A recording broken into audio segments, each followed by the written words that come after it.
ఇటీవల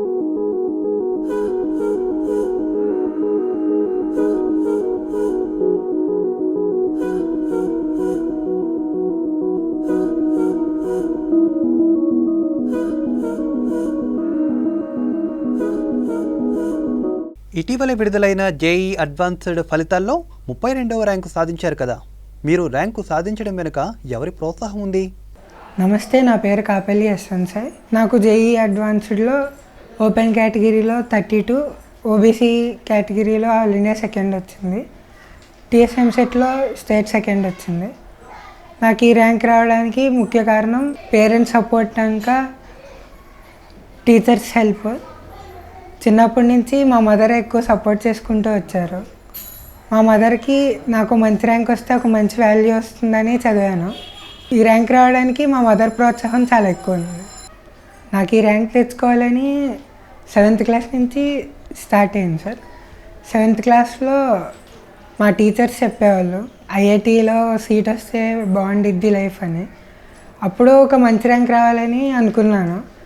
మా chemistry sir 7thలో నా మీద కొద్దిగా ఎక్కువ నమ్మకం పెట్టుకొని నువ్వు చదవగలవు, నువ్వు చేయగలవని సపోర్ట్ చేశారు. తర్వాత 8th క్లాస్కి వచ్చిన తర్వాత హాస్టల్కి తీసుకెళ్ళిపోయారు చైతన్య వాళ్ళు. ఆ హాస్టల్లో ఏమో మా లెక్చరర్సే ఎక్కువ సపోర్ట్ చేశారు. అందులో ఒక సార్ ఉన్నారు, నాగరాజ్ సార్ అని. ఆయన సపోర్ట్ చేశారు 8thలో నువ్వు చేయగలవు అలా అని. మళ్ళీ ఇంటర్మీడియట్లో ఆయన మాకు వచ్చారు. Intermediate first year, second year మొత్తం ఆయన మాతోనే ఉండేవాళ్ళు రోజు. ఆయన చాలా ఎక్కువ సపోర్ట్ చేశారు. వాళ్ళందరి ప్రోత్సాహం వల్ల ఈ ర్యాంక్ వచ్చింది. మీకు జేఈ అడ్వాన్స్డ్లో ర్యాంకు రావడానికి స్ఫూర్తి ఎవరు? మేము హాస్టల్లో ఉండేవాళ్ళం. రోజుకి మార్నింగ్ 6:30 నుంచి 10:30 వరకు చదివాము. బాగా ఎక్కువే కష్టపడ్డాము ఈ ర్యాంక్ రావడానికి. రోజు ఒక 10 hours దాకా చదివేవాళ్ళం. నా చిన్నతనంలోనే మా నాన్నగారు లేరు. తర్వాత మా అమ్మగారే కష్టపడి చదివించారు. మా అమ్మగారు కష్టపడి చదివిస్తున్నారని నేను కూడా కష్టపడి చదివాను. దాంతోడు మా తాతయ్య గారి ప్రోత్సాహం కూడా ఉంది. నాకు ఇలా మంచి ర్యాంక్ రావాలని మా తాతయ్య గారు కూడా కలలుగా అన్నారు. ఒక మంచి ర్యాంక్ వచ్చి మంచి కాలేజీలో చదివితే మంచిగా సెటిల్ అవుతామని. హాస్టల్లో కూడా డీవియేట్ అవ్వకుండా ఉండడానికి మా అమ్మగారు రోజు ఫోన్ చేసి మాట్లాడి సపోర్ట్ చేసుకుంటూ వచ్చారు. మీ హై స్కూల్, కాలేజ్ ఎడ్యుకేషన్ ఎక్కడ జరిగింది? ఏ సబ్జెక్ట్ అంటే ఇష్టం? నేను 4th క్లాస్ వరకు గన్నవరంలో చదివాను సార్. 4th నుంచి 7th వరకు ఏలూరు శ్రీ చైతన్యలో చదివాను. 8th నుంచి హాస్టల్లో జాయిన్ అయ్యాను. 8th to inter second year వరకు విజయవాడలోనే చదివాను. 6th క్లాస్లో ఐఐటి అని ఒకటి ఉంటుంది, దాంట్లో సెలెక్ట్ అవ్వడం చాలా కష్టం. అలా చెప్తే ఐఐటీలో ఎలాగైనా జాయిన్ అవ్వాలి, ఒక మంచి ర్యాంక్తో జాయిన్ అవ్వాలి అని అప్పుడు అనుకున్నాను. 6thలో కొన్ని ఎగ్జామ్స్ పెట్టి సి బ్యాచ్కి తీసుకెళ్తామన్నారు. అందుకని కొద్దిగా బాగా చదివితే సి బ్యాచ్కి వెళ్తారన్నారని కొద్దిగా కష్టపడి చదివితే సి బ్యాచ్కి సెలెక్ట్ అయ్యాను. తర్వాత సి బ్యాచ్లో బాగా చదివితే ఐపీఎల్కి సెలెక్ట్ చేస్తారన్నారు. అలా ఐపీఎల్కి సెలెక్ట్ చేసి 8thలో హాస్టల్కి తీసుకెళ్లారు. 8thలో పర్ఫార్మెన్స్ బాగుందని 9th నుంచి ఫ్రీ ఇచ్చారు. 9thలో కూడా క్యాంపస్లో కొన్నిసార్లు ఫస్ట్, మళ్ళీ శ్రీ చైతన్య మొత్తంలో 9th క్లాస్లో ఫస్ట్ వస్తున్నానని అది 10th కూడా ఫ్రీ ఇచ్చారు. 10thలో బాగా వచ్చాయని ఫస్ట్ ఇయర్, సెకండ్ ఇయర్ కూడా ఫ్రీ ఎడ్యుకేషన్ ఇచ్చారు. ఇంటర్ సెకండ్ ఇయర్, ఫస్ట్ ఇయర్లో కూడా ఫస్ట్ 1-2 ర్యాంక్స్లో వచ్చాయి. మీ కుటుంబ సభ్యుల ప్రోత్సాహం ఎలా ఉంది? చిన్నప్పటి నుంచి మా మదర్ సపోర్ట్ చాలా ఎక్కువ ఉంది. 4th క్లాస్లో మా ఫాదర్ చనిపోయిన తర్వాత మనం చదువుకోవాలి, చదువుకుంటే మనకు ఒక వాల్యూ ఉంటుంది అని చిన్నప్పటి నుంచి చదువు యొక్క ఇంపార్టెన్స్ చెప్పుకుంటూ చదివించేవాళ్ళు. 6thకి వచ్చాక కొద్దిగా ఫీజు ఎక్కువైనా కూడా శ్రీ చైతన్యలోనే కంటిన్యూ చేశారు. మంచి ఎడ్యుకేషన్ ఇస్తారు వాళ్ళు, నువ్వు చదివితే మంచిగా ఉంటుంది అని.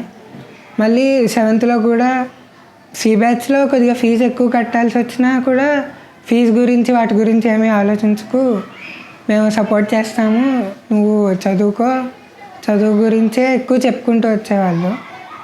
మార్క్స్ ఎప్పుడైనా తక్కువ వచ్చినప్పుడైతే నేను చాలా ఎక్కువ ఫీల్ అయిపోయేవాడిని. అలా ఫీల్ అవ్వద్దు, మనకి ఇంకా నెక్స్ట్ చాలా ఎగ్జామ్స్ ఉన్నాయి కదా, ఇదేం ఫైనల్ ఎగ్జామ్ కాదు కదా అని మా మమ్మీ రోజు సపోర్ట్ చేసేవాళ్ళు. రోజు ఫోన్ చేసి మాట్లాడేవాళ్ళు. మళ్ళీ ఎక్కడైనా డిప్రెషన్లోకి వెళ్ళిపోతానేమో, మార్క్స్ తక్కువ వస్తే బాధపడతానేమో అని. మళ్ళీ స్టడీస్ గురించి ఎక్కువ ఇంపార్టెన్స్ చెప్పుకుంటూ వచ్చారు. అంటే చదువుకుంటేనే ఏమైనా, చదువుకుంటే చాలా వాల్యూ ఉంటుంది, చదువుకున్న వాళ్ళకి ఎక్కువ వాల్యూ ఉంటుంది అని చెప్పుకుంటూ వచ్చారు. ఎగ్జామ్కి 1 month ముందు నాకు హెల్త్ అసలు బాగాలేదు, హెల్త్ ప్రాబ్లం ఉంది. మా మదర్ అప్పుడు కూడా ఏం బాధపడకు, బాగా మెడికేషన్ కూడా చూసుకున్నారు. హెల్త్ బాగోకపోతే చదవలేం కదా, ప్రాపర్ మెడిసిన్ వేసి కొద్దిగా హెల్త్ బాగుండి చదువుకోమని, అంటే బాగున్న టైంలో చదువుకోమని బుక్స్ ఇచ్చి అలా సపోర్ట్ చేశారు. మీ భవిష్యత్తు ప్రణాళికలు ఏమిటి? ఫ్యూచర్లో ఐఐటి బాంబేలో సిఎస్ చేసి తర్వాత ఎంఎస్ ఫారెన్ యూనివర్సిటీలో చేసి అక్కడి నుంచి ఒక మంచి జాబ్ చేద్దాం అనుకుంటున్నాను sir. One of the best engineer అవుదామని అనుకుంటున్నాను, కంప్యూటర్ సైన్స్ ఇంజనీర్. నేను ఇప్పుడు వచ్చిన ర్యాంక్కి ఐఐటి బాంబేలో సిఎస్ చేస్తాను. అక్కడ చాలా కష్టపడి చదివితే ఫారెన్లో ఎంఎస్ చేయడానికి ఛాన్స్ వస్తుంది. ఫారెన్లో ఎంఎస్ చేసిన తర్వాత అక్కడ ఆ ఫీల్డ్కి సంబంధించి ఒక మంచిది ఏమన్నా కనిపెట్టి నా వల్ల సొసైటీకి ఏదో ఒక యూజ్ ఉండాలని అనుకుంటున్నాను. ఐఐటి చదవాలి అనే వారికి మీరిచ్చే సలహా ఏమిటి? ఐఐటిలో మంచి ర్యాంక్ రావాలంటే ఏదో 8th నుంచే కోచింగ్ తీసేసుకోవడం అలా ఏం అవసరం లేదు. Intermediate first year second year సరిపోతుంది. ఫస్ట్ ఇయర్లో కొన్ని టాపిక్స్ ఉంటాయి, సెకండ్ ఇయర్లో కూడా కొన్ని టాపిక్స్ ఉంటాయి. వాటిని గట్టిగా పట్టుకొని చేస్తే మంచి ర్యాంక్ వస్తుంది. ఇప్పుడు మ్యాథ్స్లో ఫిజిక్స్లో తీసుకుంటే ఫస్ట్ ఇయర్లో మెకానిక్స్ ఉండిద్ది. మెకానిక్స్లో కైనమెటిక్స్, ఎన్ఎల్ఎం అవన్నీ కొద్దిగా స్ట్రాంగ్ అయితే మిగతావి ఈజీ అయిపోతాయి, రొటేషన్ కానీ అవన్నీ. అలానే కెమిస్ట్రీ వచ్చేసి స్కోరింగ్ సబ్జెక్ట్. కెమిస్ట్రీ నెగ్లెక్ట్ చేయకూడదు, అందులో ఎక్కువ మెమరీ పాయింట్సే ఉంటాయి, ఈజీగా గుర్తుంటాయి కూడా చదివితే. కాబట్టి కెమిస్ట్రీ మనకి ఎప్పుడు డ్రాబ్యాక్ కింద రాకూడదు. ఫిజిక్స్ కాన్సెప్చువల్గా ఎక్కువ ఉంటుంది కాబట్టి ఫిజిక్స్ కొద్దిగా ఎక్కువ కాన్సెప్ట్ నేర్చుకుంటే చాలు. మ్యాథ్స్కి ప్రాక్టీస్ ఎక్కువ కావాలి, కొద్దిగా ప్రాక్టీస్ ఎక్కువ చేస్తే ఒక మంచి ర్యాంక్ వస్తుందని చెప్పగలను. మనం ప్రాక్టీస్ ఎక్కువ చేసుకుంటూ వెళ్ళాలి మ్యాథ్స్ ఫిజిక్స్కి అయితే. కెమిస్ట్రీకి అయితే సార్లు చెప్పేది సరిపోతుంది, దాంతోడు మెటీరియల్ కూడా చాలు. అంటే ఇప్పుడు అయినా ఎన్సీఆర్టీ బుక్ సరిపోతుంది కెమిస్ట్రీలో ఒక మంచి స్కోర్ రావాలంటే. అలానే ఫిజిక్స్లో అయితే మాత్రం కొద్దిగా హెచ్సి వర్మ అలాగా వాటిల్లో ప్రాక్టీస్ చేయాలి. మ్యాథ్స్కి కూడా సింగేజ్ వాటిల్లో క్వశ్చన్స్ ప్రాక్టీస్ చేయడం, ఇంకా 8th క్లాస్ నుంచి స్టార్ట్ చేస్తే ఇంకా మంచి ర్యాంక్ అయితే వస్తుంది. అంటే 8th నుంచి బేసిక్ స్ట్రెంగ్తెన్ చేసుకొని ఇంటర్కి వచ్చాక ఇంటర్ సిలబస్ స్టార్ట్ చేస్తే వాళ్ళకి చాలా బెనిఫిట్ ఉంటుంది. ఏమన్నా క్వశ్చన్ అప్రోచ్ అయ్యేటప్పుడు నేను చేయగలననే కాన్ఫిడెన్స్తో స్టార్ట్ చేస్తే మనం మ్యాక్సిమం ఆ క్వశ్చన్ని చేయగలం. అన్ని క్వశ్చన్స్ చేయాలని అయితే లేదు, ప్రతి సంవత్సరం ఐఐటీలో ఎవరికి అవుట్ ఆఫ్ రాదు కదా. మనం 18లో 16 క్వశ్చన్స్ చేస్తే మనకి ది బెస్ట్ ర్యాంక్ అయితే వస్తుంది. ఆ 16 పర్ఫెక్ట్గా చేయాలి. ఇప్పుడు అన్ని క్వశ్చన్లు చేయలేదని బాధపడకూడదు, కొన్ని రాలేదని ఏమీ బాధపడాల్సిన అవసరం లేదు. కొన్ని టాపిక్స్ వదిలేసినా పర్వాలేదు. నాకేమైనా డౌట్స్ వస్తే మా లెక్చరర్ని అడిగి క్లారిఫై చేసుకునేవాళ్ళం. మాకు టీచింగ్ లెక్చరర్స్ ఒకళ్ళే, స్టడీ అవర్స్లో కూడా వాళ్ళే ఉంటారు. నాకు ఈ ర్యాంక్ రావడానికి సపోర్ట్ చేసిన మా లెక్చరర్స్కి, మా శ్రీ చైతన్య కాలేజ్కి, అలాగే మా పేరెంట్స్కి థ్యాంక్స్ చెప్తున్నాను. అలాగే ఫ్యూచర్లో కూడా ఇలానే కష్టపడి చదివి నేను అనుకున్న గోల్ సాధిస్తానని ఆశిస్తున్నాను. నాకు ఈ అవకాశం ఇచ్చినందుకు యాక్ట్ యాజమాన్యానికి కూడా థ్యాంక్స్ చెప్తున్నాను.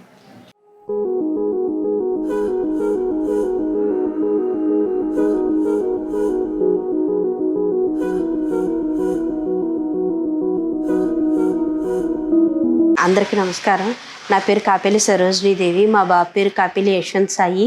మా బాబుకి ఐఐటి అడ్వాన్స్డ్ ఆల్ ఇండియా 32 ర్యాంకులు వచ్చినందుకు నేను చాలా సంతోషంగా ఫీల్ అవుతున్నాను. అలాగే టీఎస్ ఎంసెట్లో కూడాను స్టేట్ సెకండ్ వచ్చాడు, దానికి కూడా చాలా సంతోషంగా ఫీల్ అవుతున్నాను. మా బాబు చిన్నప్పటి నుంచి విజయవాడ కృష్ణా జిల్లా గన్నవరంలో 4th క్లాస్ వరకు చదువుకున్నాడు. అక్కడ తర్వాత వాళ్ళ నాన్నగారు కాలం చేశారు. తర్వాత అక్కడి నుంచి మేము మా నాన్నగారు ఏలూరు తీసుకొచ్చేసారు. ఇంక ఇక్కడే మా నాన్నగారు మమ్మల్ని చూసుకుంటూ మా పిల్లల్ని చూసుకుంటూ ఉండేవారు. మా నాన్నగారు మమ్మల్ని ఎప్పుడూ విడిచిపెట్టి ఉండేవారు కాదు. మాతోనే ఉండి మాతో పాటు ఏదో చిన్న వ్యాపారం పెట్టుకొని చేసుకుంటూ ఉండేవాళ్ళం. మా పిల్లవాడు బాగా చదువుకుంటున్నాడని చెప్పేసి మా బాబుని శ్రీ చైతన్యలో జాయిన్ చేసాము మేము గన్నవరంలో ఉన్నప్పుడు. మా వారు చనిపోయిన తర్వాత కూడా మా నాన్నగారు అలాగే శ్రీ చైతన్యలోనే కంటిన్యూ చేశారు. అలాగే చదువుకుంటూ వస్తున్నాడు. బాబు చాలా బాగా చదువుతున్నాడు అని చెప్పేసి ఫీజులు అవి ఎక్కువ ఉన్నా సరే నువ్వేం పట్టించుకోవద్దమ్మా, మనం కష్టపడి చదివిద్దాము పిల్లోడిని, చదివే పిల్లోడిని మనం మాన్పించకూడదు అని చెప్పేసి చెప్పేవారు. అలాగే మా నాన్నగారు మేము ఎంతో కష్టపడి చదివించాము. వాడు కూడా దానికి తగ్గట్టు వాడు చాలా కష్టపడి చదువుకున్నాడు చిన్నప్పటి నుంచి కూడాను. అయితే 6th క్లాస్లో ఒకసారి అరే ఐఐటి బాంబే అనేది ఒకటి ఉంటుంది, అందులోకి వెళ్ళి చదువుకుంటే కనుక మీకు లైఫ్లో తిరిగి చూసుకునే పని ఉండదని ఎవరో ఒకసారి చెప్పారు, కెమిస్ట్రీ సార్. చెప్పేసరికి ఆ బాబుకి అది మనసులో చాలా ఇదిగా నాటుకుంది. అక్కడి నుంచి అమ్మ నేను ఎలాగని ఇంకా కష్టపడి చదవాలని చెప్పేసి చదువుతూ ఉండేవాడు. చాలా కష్టపడ్డాడు పాపం వాడు. ఆ తర్వాత ఐపీఎల్ అని చెప్పేసి చైతన్య వాడు విజయవాడ తీసుకెళ్ళిపోయారు 8th క్లాస్లో. అక్కడ కూడాను ఎంతో కష్టపడి చదివేవాడు. అమ్మ ఒక్కొక్కసారి నేను ఉండలేకపోతున్నాను హాస్టల్లో అని బాధపడేవాడు. అయినా సరే నేను ఇంటికైతే రానమ్మా, హాస్టల్లోనే ఉండి చదువుకుంటా అనేవాడు. అలాగే ఎంతో కష్టపడి చదువుకున్నాడు వాడు. ఈరోజు ఈ ర్యాంక్ వచ్చిందంటే వాడిది ఎంతో కష్టం ఉంది. ఆ కష్టాన్నంతా వాడు మర్చిపోయి ఈరోజు ఎంతో సంతోషంగా ఉన్నాడు. భవిష్యత్తులో కూడా మా బాబు ఇలాగే ఎంతో కష్టపడి చదవాలని నేను కోరుకుంటున్నాను. బాంబే ఐఐటి తర్వాత యుఎస్ వెళ్ళి అబ్రాడ్లో ఎంఎస్ చేయాలని వాడు కోరిక. భగవంతుడు కూడా సహకరిస్తే కనుక ఆ బాబుని ఎంఎస్కి ఫారెన్ కంట్రీస్ పంపించి ఎంఎస్ చేయించాలన్నది కూడా నా ఆశ. ఆ తర్వాత వాడు భవిష్యత్తు కూడాను తను ఏదో ఒకటి నేను సాధించాలనుకుంటున్నానమ్మా, సొసైటీకి అంటూ ఒకటి నేనంటూ గుర్తింపుగా ఒకటి చేయాలనేసి వాడు ఫీల్ అవుతున్నాడు. అది ఆ భగవంతుడి దయ వల్ల వాడు తప్పకుండా నెరవేర్చాలని నేను కోరుకుంటున్నాను. సొసైటీకి వాడి వల్ల ఒక ఉపయోగం కలిగాలని నేను కోరుకుంటున్నాను. ఈ అవకాశం ఇచ్చిన ఏసీటీ టీవీ వారికి నా ధన్యవాదాలు.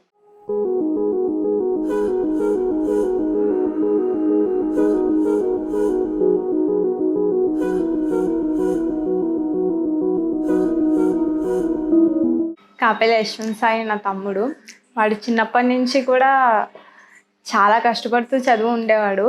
ఎప్పుడు వాళ్ళ క్లాస్లో వాడే టాప్ చేసేవాడు. టీచర్స్ అందరూ మాకు తెలుసు, ఎందుకంటే నేను ప్రతిసారి మేము సేమ్ స్కూల్ చదివాము. అండ్ అలాగే కష్టపడుతూ వాడు 8th నుంచి కూడా హాస్టల్కి వెళ్ళి చదువుకోవడం, అక్కడ ఇంకా బాగా చదవడం. ఇంటర్లో వాడి ఈ ర్యాంక్ వెనుక చాలా కష్టం ఉంది. యాక్చువల్లీ వాడికి ఇంకా మంచి ర్యాంక్ వచ్చేది, కాకపోతే కరెక్ట్ టైంకి వాడికి హెల్త్ ఇష్యూస్ వచ్చినాయి. పర్వాలేదు, దాన్ని కూడా ఓవర్కమ్ చేశాడు. అండ్ మా పిన్ని వచ్చేసరికి సింగిల్ పేరెంట్. బాబాయ్ చిన్నప్పుడే ఎక్స్పైర్ అయ్యారు. అవేమీ కూడా చూసుకోకుండా పిల్లల భవిష్యత్తు కోసం చాలా కష్టపడింది. సింగిల్ పేరెంట్ అయి ఉండి కూడా ఫీజు అవేమీ ఆలోచించకుండా చదువుతున్నాడు అని చెప్పేసి మా తాతయ్య గారికి అయితే టాప్ చేయాలని చెప్పేసి ఐఐటిలో బాగా కోరిక ఉండేది. ఎప్పుడు అదే చెప్తా ఉండేవాళ్ళు, యశ్వంత్ నువ్వు కొట్టాలి అని. దానికి తగ్గట్టుగానే అది వాడు మైండ్లో పెట్టుకొని ఇక్కడ దాకా వచ్చాడు. స్టడీ విషయం వచ్చేసరికి కొంచెం వీక్ అయి ఉంటారు. మా తమ్ముడు మాత్రం సింగిల్ పేరెంట్ అయి ఉన్నా సరే వాడు వాళ్ళ మమ్మీకి కొంచెం రెస్పెక్ట్ రావాలి, సొసైటీలో గుర్తింపు అనేది ఉండాలి, మాకు సింగిల్ పేరెంట్ అయిపోయారు అని చెప్పేసి చాలా కష్టపడ్డాడు. వాడు ఎప్పుడు ఈ మాటలు మాతో చెప్పేవాడు కాదు, కాకపోతే వాళ్ళ మమ్మీని చూసి అన్నీ అనుకునేవాడు. అలాగే తగ్గట్టే చదివాడు, సాధించాడు. రేపు పొద్దున మళ్ళీ ఐఐటిలో బాంబేలో సిఎస్సి చేసి తర్వాత యుఎస్లో ఎంఎస్ చేసి వాడు ఏదైనా రీసెర్చ్ వాడికి ఏఐలో స్పెషలైజేషన్ చేద్దాం అనుకుంటున్నాడు, ఆర్టిఫిషియల్ ఇంటెలిజెన్స్లో. అందులో స్పెషలైజేషన్ చేసి ఏదన్నా రీసెర్చ్ చేసి మన సొసైటీకి యూజ్ అయ్యే రకంగా వాడు ఒక ది బెస్ట్ ఇంజనీర్ అవ్వాలనుకుంటున్నాడు. I'm sure he will be the best engineer. Thank you. Eluru లక్ష్మీవారపుపేటకు చెందిన కాపెల్లి యశ్వంత్ సాయి విడుదలైన ఐఐటి ఓపెన్ కేటగిరీలో 32వ ర్యాంకు, తెలంగాణ ఎంసెట్లో 2వ ర్యాంకు సాధించిన సందర్భంలో స్థానిక State bank of India regional కార్యాలయంలో అభినందన కార్యక్రమం జరిగింది. State Bank regional manager Shri Prakash మాట్లాడుతూ సామాన్య కుటుంబం నుంచి వచ్చి చిన్నతనంలో తండ్రిని కోల్పోయిన యశ్వంత్ సాయి ఐఐటి మెయిన్స్ 99.93% మార్కులు సాధించి నగరానికి గర్వకారణమయ్యాడు. ఈ సందర్భంగా రీజనల్ కార్యాలయ సిబ్బంది యశ్వంత్ కుటుంబ సభ్యులను కూడా అభినందించారు.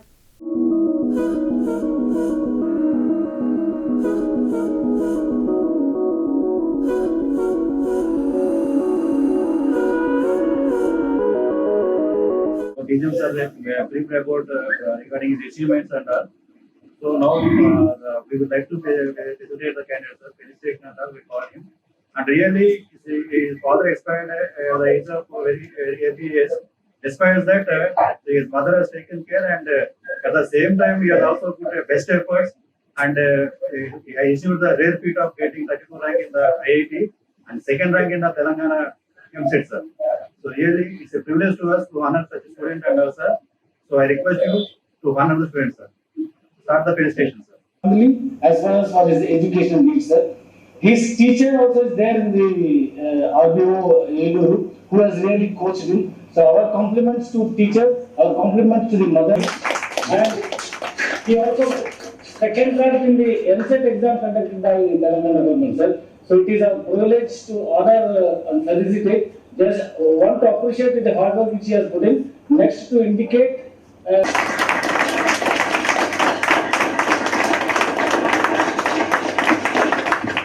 I wish you all the best. I would like to hear from you just in 2 minutes. How did you prepare and how did you get a 32nd rank in IIT? ఈ rank రావడానికి నాకంటే మా teachers కూడా ఎక్కువ కష్టపడ్డారు sir. నేను pressure feel అవ్వకూడదని మా sir ఎక్కువ కేర్ తీసుకున్నారు. మళ్ళీ నా సొంతంగా మెటీరియల్ ఎత్తుకోకుండా మా సార్సే చాలా ఎక్కువ హెల్ప్ చేశాను. ఈ రోజుకి ఒక 10 hours వర్క్ చేసేవాళ్ళం. దాంట్లో కూడా బ్రేక్స్ వచ్చినప్పుడు సార్ చాలా ఫ్రెండ్లీగా ఉండడం అవన్నీ మాకు ప్రెజర్ లేకుండా చూసినాయి. అందుకే ఈ ర్యాంక్ వచ్చింది.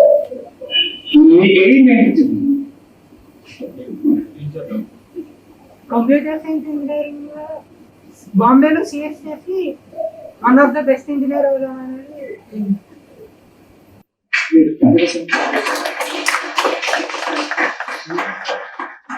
said this IIT Mumbai Computer Science, sir. You would like to join IIT Mumbai, sir.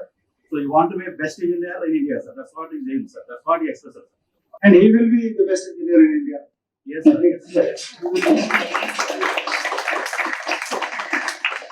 Congratulations.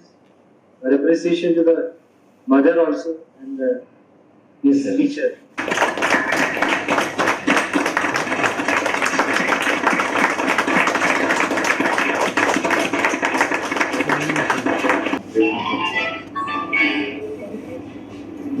Okay.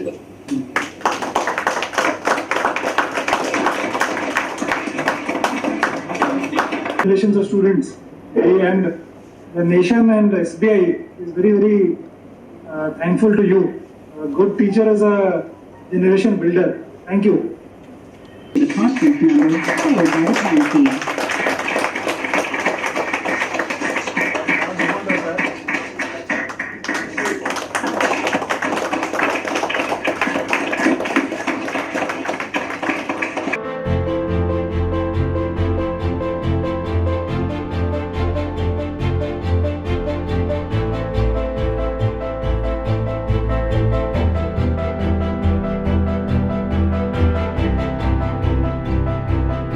Good morning to all viewers of ACT channel and all. See, today in fact is a privilege for State Bank of India. See, our CGM sir so felicitated the Yashwant Sai, see, who has secured rather 32nd rank in IIT and second rank in MCET, Telangana MCET and all. So it is really it's a privilege to the State Bank of India to honor such a candidate. And moreover, it's a privilege to Eluru because he's a native of Eluru and all. And see, in fact, we have taken his views regarding how he has achieved the rank, that rare feat and all. he expressed that it is happened because of his teachers, and the teachers have taken all pressures, and they have given a pleasure to him. Because of that, he could able to secure the best rank, and he worked almost 10 hours a day. He expressed that and all. And moreover, at the age of early age, his father is also, he has lost his father also. In spite of that, because of his mother guidance, and entire family supported him, and after that the teachers supported him, and Mr. Nagaraju is a mentor of this student, and he also come. We invited him also, and we honored him also. So his ambition is he wanted to be engineer in IIT Mumbai as a computer science engineer and all. So State Bank of India, on behalf of State Bank of India, we convey the best wishes to the student and all. We are always forefront. So any help in this regard. And all, see, we have been, all the students in IITs and all, we are having exclusive campus branches also. And when students are without even without any collateral security also. If the rating of the institute is AA, without having any collateral security also, we are providing loans with no time and all. So State Bank, what I mean to say, State Bank of India always a forefront to encourage such students to build up great India and great engineers in India. Thank you one and all.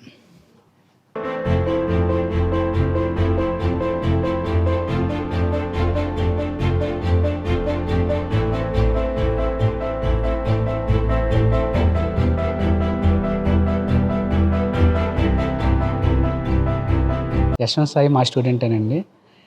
వాడు చిన్నప్పటి నుంచి Shri చైతన్యలోనే చదివాడండి, intermediate వరకు కూడాను. కాకపోతే వాడు 7th వరకునేమో ఏలూరులో చదివాడండి. 8th class నుంచి విజయవాడ వచ్చాడు మా దగ్గరికి. 8th క్లాస్ నుంచి కూడా మేము వాడిని 8th, 9th, 10thలో కూడా చూసామండి. అలాగే 11th, 12th కూడా మా దగ్గరే ఉన్నాడండి వాడు. అయితే ఈ COVID-19 వచ్చినప్పుడు ఏంటంటే వాడు ఎగ్జామ్ టెంపో కానీ, లేదంటే వాడు ఏమి మిస్ అవ్వకూడదని చెప్పని వాడు వెంటే ఉన్నామండి మేము. జూమ్ క్లాసుల్లో అన్నిటిలో కూడాను వాడు చాలా బాగా చేశాడండి. ముఖ్యంగా వాళ్ళ అమ్మగారు చాలా సపోర్ట్ చేశారండి వాడికి. ఎప్పుడైనా సరే వాడు ఏదైనా ఎగ్జామ్స్లో మార్క్స్ తక్కువ వస్తే మాత్రం వాళ్ళ అమ్మగారు ఫోన్ చేసేవారండి. ఫోన్ చేసి మాట్లాడేవారు. ఎప్పుడైతే వాళ్ళ అమ్మగారు మాట్లాడిన మరుక్షణం వాడు మళ్ళీ హ్యాపీగా ఉండేవాడండి. అంతవరకు ఏదైనా ఒక ఎగ్జామ్లో మార్క్స్ తక్కువ వస్తే చాలా ఫీల్ అయిపోయాడండి. కానీ తర్వాత బాగున్నాడండి. మా స్టాఫ్ అంతా కూడా చాలా బాగా కష్టపడ్డామండి. మా కష్టానికి తగ్గ ప్రతిఫలం ఏంటంటే ఈనాడు ఈ ర్యాంక్ అండి. శ్రీ కాపెల్లి యశ్వంత్ సాయి 32వ ర్యాంక్ ఇన్ ఐఐటి మెయిన్స్లో సాధించిన సందర్భంగా ఈ సన్మాన కార్యక్రమం State bank of India regional business office ఏలూరులో Shri chief general manager Shri Sanjay Sahu గారి చేతుల మీదుగా, general manager Shri Manikandan Nair and deputy general manager Shri Satyanarayana Prasad AO Vijayawada and regional manager Eluru Shri K Suryaprakash గారి చేతుల మీదుగా ఈ కార్యక్రమం ఇక్కడ విజయవంతంగా నిర్వహించబడింది. అండ్ ఇంకా ఇలాంటి విద్యార్థులను ఇంకా సన్మానించుకునే అవకాశాలు స్టేట్ బ్యాంక్ ఇచ్చినందుకు మీ అందరికీ ధన్యవాదాలు తెలుపుకుంటున్నాను.